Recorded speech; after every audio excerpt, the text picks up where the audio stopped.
ಕೋಲಾರ ಶಾಸಕ ಕೊತ್ತೂರು ಮಂಜುನಾಥ್ಗೆ ಸಂಕಷ್ಟ ಎದುರಾಗಿದೆ.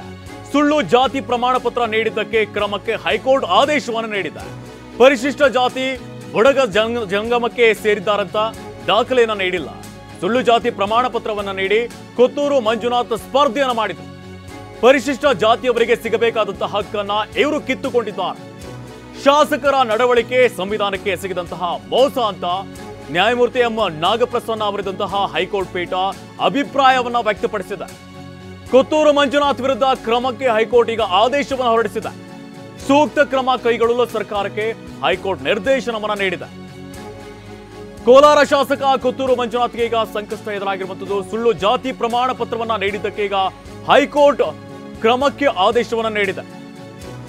ಪರಿಶಿಷ್ಟ ಜಾತಿ ಬುಡಗ ಜಂಗಮಕ್ಕೆ ಸೇರಿದ್ದಾರಂತ ದಾಖಲೆಯನ್ನ ನೀಡಿಲ್ಲ.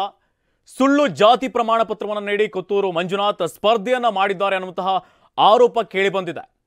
ಪರಿಶಿಷ್ಟ ಜಾತಿಯವರಿಗೆ ಸಿಗಬೇಕಾದಂತಹ ಹಕ್ಕನ್ನ ಇವರು ಕಿತ್ತುಕೊಂಡಿದ್ದಾರೆ. ಶಾಸಕರ ನಡವಳಿಕೆ ಸಂವಿಧಾನಕ್ಕೆ ಎಸಗಿದಂತಹ ಮೋಸ ಅಂತ ನ್ಯಾಯಮೂರ್ತಿ ಎಂ ನಾಗಪ್ರಸನ್ನ ಅವರಿದ್ದಂತಹ ಹೈಕೋರ್ಟ್ ಪೀಠ ಅಭಿಪ್ರಾಯವನ್ನ ವ್ಯಕ್ತಪಡಿಸಿದೆ. ಬೈರಾಗಿ ಸಮುದಾಯದ ಕೊತ್ತೂರು ಮಂಜುನಾಥ್ 2012ರಲ್ಲಿ ಬುಡಗ ಜಂಗಮ ಜಾತಿ ಪ್ರಮಾಣ ಪತ್ರವನ್ನು ಪಡೆದು ದಲಿತರನ್ನ ವಂಚಿಸಿ ಮುಳುಬಾಗಿಲಿನಲ್ಲಿ ಸ್ಪರ್ಧಿಸಿ ಶಾಸಕರಾಗಿದ್ದರು.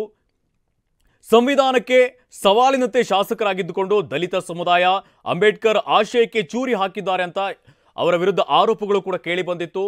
ಹೀಗಾಗಿ ಕೊತ್ತೂರು ಮಂಜುನಾಥ್ ವಿರುದ್ಧ ಹೈಕೋರ್ಟ್ ಈಗ ಕ್ರಮಕ್ಕೆ ಆದೇಶವನ್ನು ನೀಡಿದೆ. ಸೂಕ್ತ ಕ್ರಮ ಕೈಗೊಳ್ಳೋದಕ್ಕೆ ಸರ್ಕಾರಕ್ಕೆ ಹೈಕೋರ್ಟ್ ನಿರ್ದೇಶನವನ್ನು ನೀಡಿದೆ. ಯಾಕಂದ್ರೆ ಪರಿಶಿಷ್ಟ ಜಾತಿಗೆ ಸಂಬಂಧಪಟ್ಟಂತಹ ಒಂದು ಮೀಸಲಾತಿಗೆ ಸಂಬಂಧಪಟ್ಟಂತಹ ಕ್ಷೇತ್ರದಲ್ಲಿ ಸುಳ್ಳು ಪ್ರಮಾಣ ಪತ್ರವನ್ನು ನೀಡಿ ಅವರು ಅಲ್ಲಿ ಟಿಕೆಟ್ ಅನ್ನ ಗಿಟ್ಟಿಸಿಕೊಂಡಿದ್ರು. ಇದಕ್ಕೆ ಸಂಬಂಧಪಟ್ಟಂತೆ ಈಗ ಹೈಕೋರ್ಟ್ ಆದೇಶವನ್ನು ನೀಡಿದೆ.